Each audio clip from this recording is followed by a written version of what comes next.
Pemerintah melalui Kementerian Keuangan telah menggelontorkan dana segar sebesar 200 triliun rupiah ke Himpunan Bank Negara atau Himbara. Uang tersebut adalah dana yang menganggur yang sebelumnya diparkirkan di Bank Indonesia.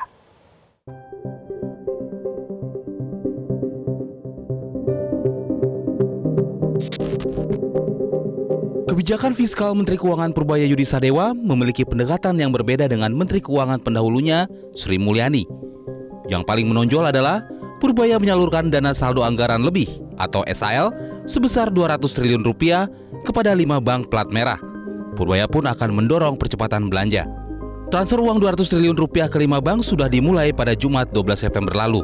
Masing-masing penerimanya adalah BRI, Bank Mandiri dan BNI menerima 55 triliun rupiah, BTN 25 triliun rupiah, dan BSI 10 triliun rupiah dalam bentuk deposito on call.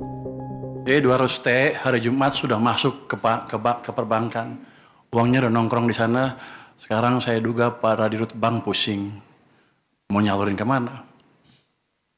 Tapi saya pikir dengan cara itu, paling enggak kalau mereka belum bisa nyalurin karena mereka punya uang lebih, dia nggak akan perang bunga lagi, bunga akan cenderung turun, itu akan berdampak ke ekonomi dengan itu sendiri ya.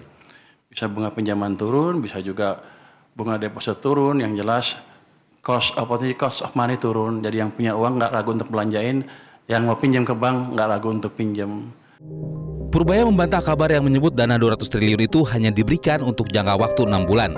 Menurutnya, dana tersebut dinilai ideal, baik untuk ditempatkan di bank maupun dimanfaatkan dalam pembiayaan berbagai program unggulan pemerintah.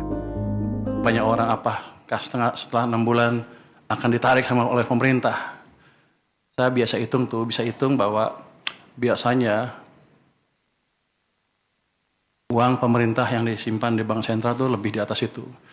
Jadi kalau 200 triliun aja tidak akan mengganggu kondisi saya.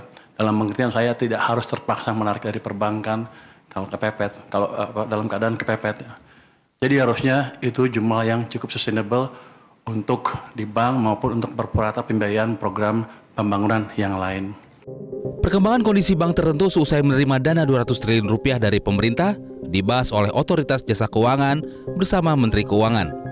Ketua Dewan Komisioner OJK Mahendra Siregar menjelaskan dengan digelontorkannya dana 200 triliun rupiah itu, kini rasio antara alat likuid terhadap dana pihak ketiga atau ALDPK semakin tinggi, mengindikasikan likuiditas perekonomian tengah meningkat.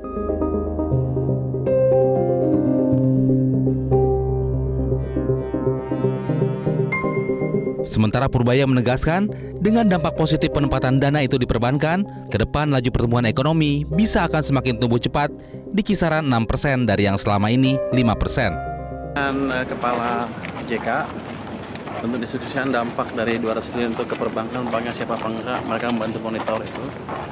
Mereka positif tanggapannya.